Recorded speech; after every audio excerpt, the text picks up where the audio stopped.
Hello बच्चों, कैसे हो? तो आप सभी का वेलकम है WS क्लासेस में। आज की इस वीडियो में हम प्रश्नावली 13.2 के क्वेश्चन नंबर 1 से लेकर क्वेश्चन नंबर 4 तक अच्छे तरीके से कंप्लीट करेंगे और बाकी का क्वेश्चन हम अगले वीडियो में कंप्लीट करेंगे।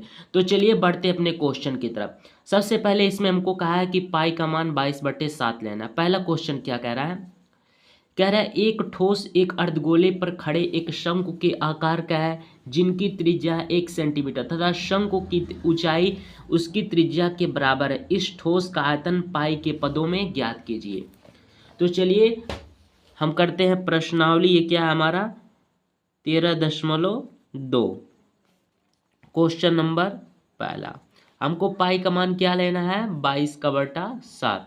ये हमको ध्यान में रहे। ठीक, अब चलिए हम प्रश्नानुसार क्या करते हैं, अपना चित्र बनाते हैं। कह रहा है एक ठोस एक अर्धगोले पर आकार के, ये ठोस है, अर्धगोले पर है और शंकु आकार का है। ये हमारा क्या है? अर्धगोला है।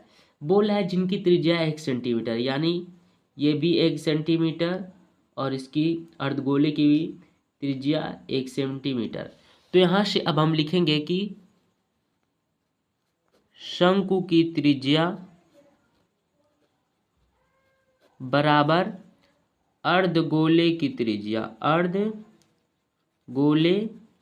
की त्रिज्या दोनों क्या है? 1 सेंटीमीटर है, किताब में भी बोल रखा है। और शंकु की ऊंचाई यानी कि h, ये भी क्या है? 1 सेंटीमीटर है। ठीक, कोई दिक्कत नहीं। अब हमको कहा ठोस का आयतन पाई के पदों में ज्ञात किए, तो यहां से लिखेंगे ठोस का आयतन कैसे निकलेगा?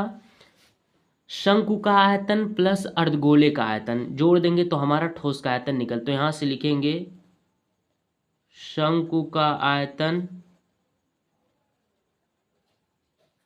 प्लस अर्धगोले का आयतन, अर्धगोले का आयतन।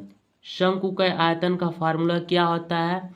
1/3 पाई r²h, इसका 2/3 पाई r³ ये होता है। अब यहाँ पे हम सबका मान रखेंगे। 1/3 इंटू पाई को ऐसे रहने दे r², यानी कि शंकु का त्रिज्या कितना है? 1 सेंटीमीटर, तो 1 का स्क्वायर इंटू ऊंचाई कितना है शंकु का? 1, तो 1 प्लस 2/3 इंटू पाई इंटू अर्धगोले की त्रिज्या कितना है? 1 सेंटीमीटर। यहाँ पे है ना अर्धगोले की त्रिज्या 1 सेंटीमीटर, तो 1 का क्यूब। अब आपको पता है 1/3 पाई हो जाएगा, क्योंकि 1 का स्क्वायर 1 ही होता है, पाई से गुणा करेंगे तो पाई हो जाएगा, प्लस 2/3, 1 का क्यूब 1 ही, 1 का स्क्वायर 1 ही, तो यहाँ से 2/3 पाई। अब हम क्या करेंगे? यहाँ पे एलसीएम लेंगे। एलसीएम हमारा कितना हो जाएगा? 3। यहाँ से 1 पाई प्लस 2 पाई मिलके कितना हो जाएगा? 3 पाई। 3 पाई का बट्टा 3, 3 से 3 कैंसिल, यानी कि पाई सेंटीमीटर क्यूब। यही जो है हमारा आंसर आ गया अच्छे तरीके से, कोई दिक्कत नहीं। अब हम करते हैं अपना क्वेश्चन नंबर दूसरा। क्वेश्चन नंबर दूसरा क्या कह रहा है, पहले क्वेश्चन को पढ़ते हैं।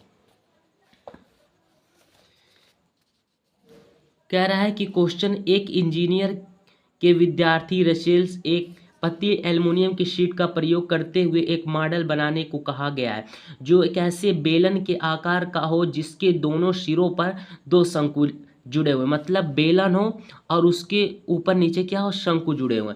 इस मॉडल का व्यास 3 सेंटीमीटर और इसकी पूरी लंबाई 12 सेंटीमीटर। यदि प्रत्येक शंकु की ऊंचाई 2 सेंटीमीटर हो तो रचेल द्वारा बनाए गए मॉडल में अंतःविष्ट यानी कि अंदर हवा का आयतन ज्ञात कीजिए। ये मान कर लीजिए कि मॉडल की आंतरिक और बाहरी विमाएं लगभग बराबर है। तो हम क्या करेंगे? प्रश्न अनुसार अपना चित्र बनाएंगे, यानी कि आकृति। उसमें बोल रहा है कि एक क्या है? सिलेंडर है। ठीक, सिलेंडर का मतलब बेलन है, बेलन को इंग्लिश में सिलेंडर में, और उसके दोनों सिरों पर क्या लगे हुए हैं? शंकु लगे हुए हैं, इस तरीके से शंकु लगे। और इस पूरी ऊंचाई हमको बोल रखा है कितना है? 12 सेंटीमीटर। और ये व्यास कितना है? और त्रिज्या बोल रखा है इस शंकु का 2 सेंटीमीटर, 2 सेंटीमीटर इसका भी और 2 सेंटीमीटर इसका भी। अब यहाँ से हम लिखेंगे जो किताब में दे रखा है, मॉडल का व्यास, मॉडल का व्यास 3 सेंटीमीटर, तो त्रिज्या कितनी हो जाएगी, व्यास की आधी यानी कि 3/2 सेंटीमीटर। अब यहाँ से लिखेंगे प्रत्येक शंकु की ऊंचाई, यानी कि ये जो है वो कितना है, 2 सेंटीमीटर।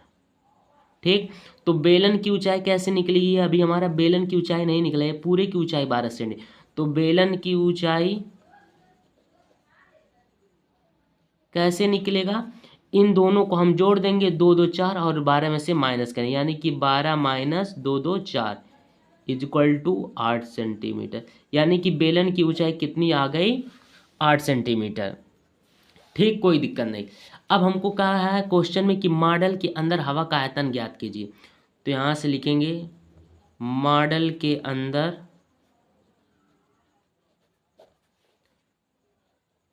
हवा का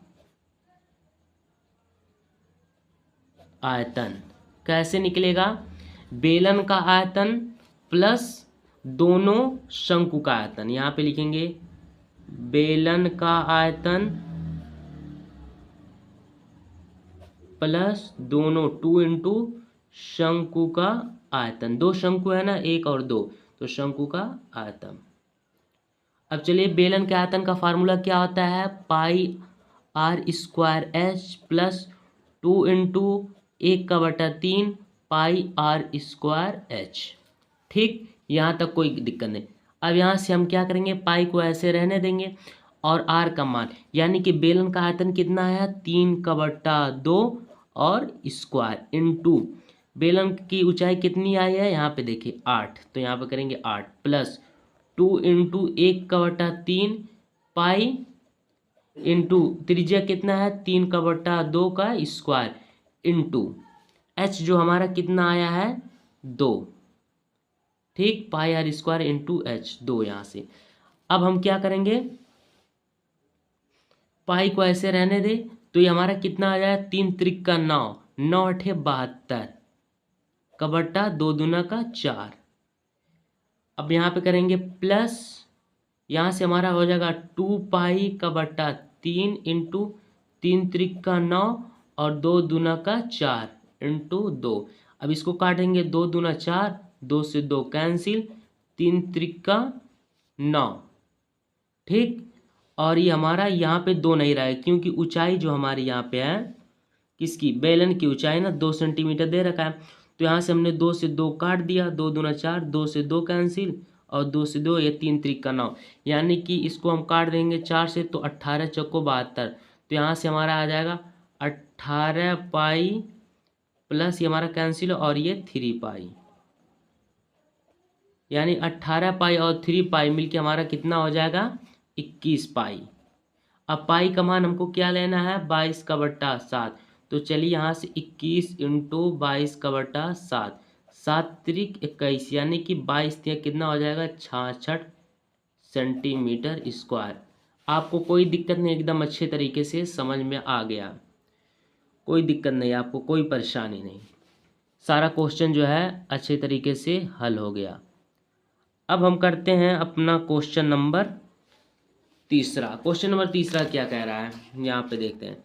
कह रहा है एक गुलाब जामुन में उसके आयतन की लगभग 30% की चाशनी होती है, 45 गुलाब जामुन में लगभग कितनी चाशनी होगी यदि प्रत्येक गुलाब जामुन एक बेलन के आकार का, ये जिसके सिरे पर अर्धगोलाकार है, इसकी लंबाई 5 सेंटीमीटर और व्यास 2.8 सेंटीमीटर तय चित्र में दिखाया गया, ये हमको ज्ञात करना है।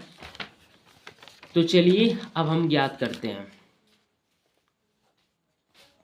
तीसरा, यहां से हम लिखेंगे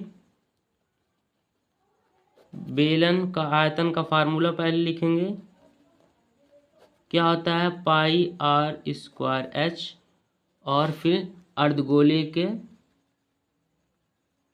आयतन 2/3 पाई और क्यूब, ये हमारा होता है। अब यहाँ से लिखेंगे एक गुलाब जामुन का आयतन। एक गुलाब जामुन का आयतन कैसे निकलेगा? यहाँ से बेलन का आयतन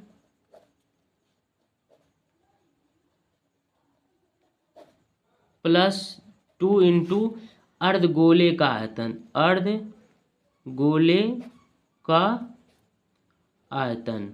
क्योंकि हमारा जो गुलाब जामुन है वो इस तरीके से है ना, तो यहाँ पे एक गोला दो गोला दो अर्धगोले हैं, तो बेलन का आयतन इस बेलन का आयतन और प्लस कर देंगे दोनों अर्धगोले का आयतन, तो हमारा एक गुलाब जामुन का आयतन निकल जाएगा। तो चलिए यहाँ पे हम करते हैं। इसका फार्मूला क्या होता है? πr² h +2 into 2/3 πr³। अब यहाँ से हम πr² कॉमन लेंगे तो यहाँ पे बचेगा h + 2 दूना का 4/3 r बचेगा। ठीक, अब यहाँ से अब रहते पाई का मान हमको कितना लेना? 22/7 इंटू त्रिज्या हमारी 1.4 इंटू 1.4 हो जाएगी। त्रिज्या हम कैसे निकालेंगे? क्योंकि हमको व्यास दे रखा है 28 सेंटीमीटर, तो त्रिज्या आधी हो जाएगी, यानी कि 2.8 सेंटीमीटर व्यास दे रखा है, तो त्रिज्या 1/4 सेंटीमीटर, क्योंकि भागे 2। ठीक, ये हमारा आर आ गया। अब यहाँ से हमारा जो ऊंचाई है वो 2.2 प्लस यहाँ से 4/3 इंटू 1.4, ये हमारी ऊंचाई कैसी आ गई है मैं आपको बताता हूँ। बेलन की ऊंचाई हमको कुछ नहीं करना, 5 में से माइनस कर देना है जो हमको दे रखा है कि लंबाई में से किसको माइनस कर देना है? यही त्रिज्या को, तो हमारे कितना आ जाएगा? 2.2। ये हमारा जो है लंबाई दे रखा था और ये व्यास, यानी लंबाई में से व्यास को माइनस करेंगे तो हमारी ऊंचाई आ जाएगी 2.2। ठीक, कोई दिक्कत नहीं। अब हम क्या करेंगे? यहाँ से अपना गुणा करेंगे, इसका गुणा इसके साथ और 7 से भाग कर देंगे तो हमारा आ जाएगा 4.4 इंटू 1.4। अब यहाँ से 2.2 प्लस इसका गुणा इसके साथ और फिर 3 से भाग कर तो आ जाएगा 1.866। अब यहाँ से 4.4 इंटू 1.4 और इन दोनों को ऐड करेंगे तो आ जाएगा 4.066। अब इन पूरे का गुणा कर देंगे तो हमारा आ जाएगा 25.05। ये हमारा आ गया एक गुलाब जामुन का आयतन। एक गुलाब जामुन का आयतन कितना आ गया? 25.05। अब यहाँ से हम लिखेंगे सारी चीज़ें कि गुलाब जामुन की त्रिज्या यानी कि r 2.8/2 यानी कि 1.4 और ऊंचाई जो है 5 सेंटीमीटर। इसलिए बेलन की जो ऊंचाई हो जाएगी, बेलन की ऊंचाई क्या हो जाएगी? 5 - 2.8 = 2.2, जो चीज़ मैंने आपको यहाँ पे बताया। अब कहा है क्वेश्चन में 45 जामुन का आयतन निकालेंगे। 45 जामुन का यानी 45 गुलाब जामुन का आयतन। कुछ नहीं करेंगे, जो हमारा एक गुलाब जामुन का आया है और उससे 45 से गुणा करेंगे, यानी कि 25.05 इंटू 45। अब इसका गुणा इसके साथ करेंगे तो वो आएगा 127.25। अब बोला है 30% के हिसाब से, तो यहाँ से करेंगे 30% = क्या करेंगे? 127.25 इंटू 30/100। 0 से 0 कैंसिल, इसका गुणा इसके साथ कर देंगे और भाग कर देंगे 10 से, तो हमारा आ जाएगा 338.8, यानी कि तकरीबन 338 सेंटीमीटर क्यूब। ये हमारा आ गया हमारा पूरा अच्छे तरीके से आंसर। ऐसे आपको करना है, मैंने ज़्यादा लंबा तरीके से नहीं बताया, शॉर्ट तरीके से एकदम आसान ट्रिक है, कोई दिक्कत नहीं। आप अब हम अपना करते हैं क्वेश्चन नंबर 4 और ये करके अपना वीडियो कंप्लीट करें और बाकी क्वेश्चन करेंगे अगले वीडियो में। क्वेश्चन नंबर 4 क्या कह रहा है? कह रहा है एक कलमदान जो है, यहाँ पे कलमदान है रखने के लिए, घनाभ के आयतन क्या है? घनाभ के आकार का है कि एक लकड़ी से बना हुआ है जिसमें कलम रखने के लिए 4 शंकुआकार गड्ढे बने हुए। यहाँ पे देखिए 4 शंकुआकार, घनाभ की वो है 15 सेंटीमीटर, 10 सेंटीमीटर और 3.5 सेंटीमीटर। प्रत्येक गड्ढे की त्रिज्या 0.5 सेंटीमीटर, गहराई 1.5 सेंटीमीटर। पूरे कलमदान में लकड़ी का आयतन ज्ञात कीजिए, ये हमको ज्ञात करना। तो चलिए, काफ़ी वेरी सिंपल क्वेश्चन, और इसको करेंगे हम एकदम आसान तरीके से सॉल्व। क्वेश्चन नंबर 4, यहाँ पे लिखेंगे हल, लिखेंगे घनाभ के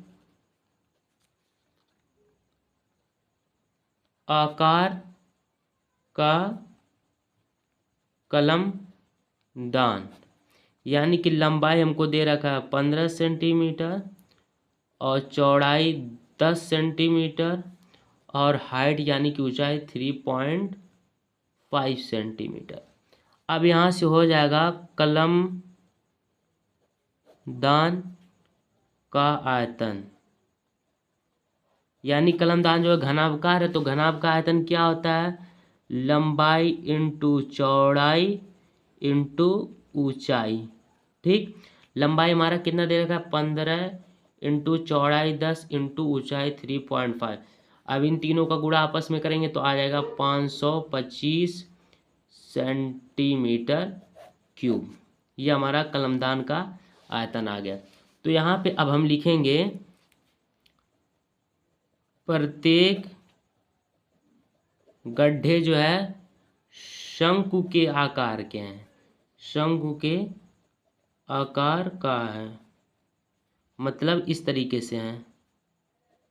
ठीक, तो यहाँ से आयतन क्या हो जाएगा, जब शंकु का आयतन क्या होता है 1/3 पाई आर स्क्वायर एच, ये होता है। अब यहाँ से लिखेंगे गड्ढे की त्रिज्या यानी कि radius r equal to 0.5 centimetre और ऊंचाई यानी कि h 1.4 सेंटीमीटर। अब हम यहाँ से लिखेंगे चारों गड्ढों का आयतन, तो कुछ नहीं करेंगे, इसी में से 4 का गुणा कर देंगे, यानी कि 1/3 यहाँ पे इंटू 4 कर देंगे। ठीक, 4 इंटू 1/3 और पाई आर स्क्वायर एच। तो अब कुछ नहीं करेंगे, यहाँ से 4/3 इंटू पाई का मान 22/7 इंटू त्रिज्या 0.5 इंटू 0.5 इंटू और ऊंचाई हमारा कितना देखा है 1.4। ठीक, अब कुछ नहीं करेंगे, यहाँ से 4 इंटू इसका 0.5 का गुणा 0.5 तो होगा 0.25 और इसका गुणा इसके साथ करेंगे तो हमारा आ जाएगा 4.4 और ये हमारे बट्टे का कितना आ जाएगा 3। ठीक, ऐसे अब आपस में इसका गुणा करेंगे तो हमारा आ जाएगा 4.4/3। इससे जब हम काटेंगे तो हमारा आ जाएगा 1.466 सेंटीमीटर क्यूब। अब हमको क्या करना है, कलम में रखी लकड़ी का आयतन ज्ञात करना है। तो यहाँ से लिखेंगे कलमदान में लकड़ी का आयतन कैसे निकलेगा, घनाभकार का आयतन, यानी जो हमने आयतन निकाला है घनाभ का, अब माइनस कर देंगे चारों गड्ढों का आयतन। तो घनाभ का आयतन कितना आया 525 माइनस 1.466, इसमें से इसमें माइनस कर देंगे तो हमारा आ जाएगा 523.53 सेंटीमीटर क्यूब। ये हमारा आंसर जो है अच्छे तरीके से आ गया, आपको कोई दिक्कत नहीं, कोई परेशानी नहीं। ठीक, ये हमारा हो गया। अब हम बाकी का क्वेश्चन अगले वीडियो में कंप्लीट करेंगे, तो पढ़ाई करते रहें। All the very best.